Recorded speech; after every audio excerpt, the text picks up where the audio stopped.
આજના બજારની વાત કરી લઈએ તો ખાસ કરીને ગત સપ્તાહે જે 5 દિવસનો એક ઘટાડો જોયો હતો ત્યારબાદ એક સારી રિકવરી અને તેજી સાથે બજાર જે છે તે આપણને બંધ થતા દેખાઈ રહ્યા છે। દરેક ઇન્ડાઇસીસમાં એક પોઝિટિવ કામકાજ જોવા મળ્યું છે। સેન્સેક્સની વાત કરી લો અહીંયા 0.5% વધારાની પોઝિટિવિટી, નિફ્ટીના ફ્રન્ટ પર 23,700ની ઉપર ખાસ કરીને બજાર જે છે તે બંધ થતા દેખાયા છે। 0.5%થી પોઝિટિવિટી અહીંયા પણ આજે આપણને બનતી દેખાઈ રહી છે।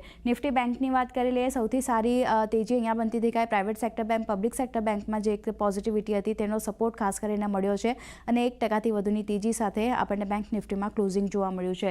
અને મિડ કેપની વાત કરી લઈએ ત્યાં પણ એક સારી અપસાઇડ અને રિકવરી જે છે તે આજના દિવસે બનતી દેખાઈ હતી।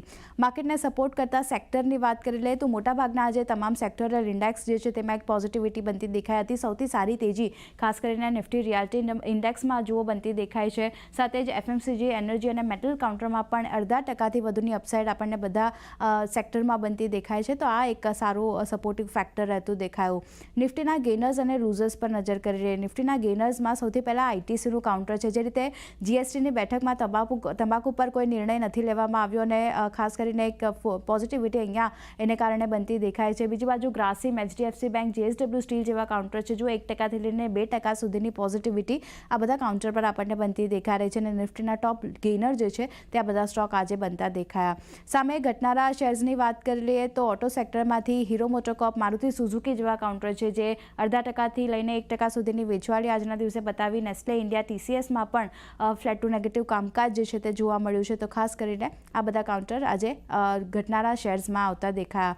મિડ કેપની સામે વાત કરી લઈએ કારણ કે ત્યાં પણ નીચલા સ્તરેથી એક રિકવરી સાથેનું કામકાજ જોવા મળતું દેખાયું હતું। તો ત્યાં એક જો મેનકાઇન્ડ ફાર્મામાં 6.5%થી વધુની અપસાઇડ આજે બનતી દેખાય। બીજી બાજુ સુંદરમ ફાઇનાન્સમાં પણ 5.5%ની આસપાસની તેજી સાથેનો કારોબાર। ટોરન્ટ પાવર આજે શરૂઆતી જ એક ફોકસમાં રહેતું દેખાયું હતું 4.5%ની તેજી સાથે। અને ફિનિક્સ મિલની વાત કરી લઈએ ત્યાં પણ લગભગ 4.5%ની આસપાસની પોઝિટિવિટી આજના દિવસે બનતી દેખાઈ હતી। સામે ઘટનારા શેર્સની વાત કરી લઈએ મિડ કેપના તો નાયકામાં સૌથી વધારે વેચવાલી બનતી દેખાઈ। વાત કરી લઈએ નાયકાની 4.5%ની આસપાસની વેચવાલી। કેપીઆઈટી ટેક છે, ફેક્ટ, પ્રેસ્ટીજ એસ્ટેટ જેવા કાઉન્ટર છે લગભગ 1% થી લઈને 2% સુધીની વેચવાલી આ બધા કાઉન્ટર પર આપણને બનતી દેખાય છે। તો આ બધા મિડ કેપના ટોપ લૂઝર જે છે તે આજના દિવસે બનતા દેખાયા હતા। પણ ઓવરઓલ વાત કરી લઈએ ગત સપ્તાહે જે 5 દિવસની સતત આપણે વેચવાલી જોઈ હતી ત્યારબાદ એક સારું અને સારી તેજી અને રિકવરી સાથે બજાર જે છે તે આજે બંધ થતા દેખાયા છે।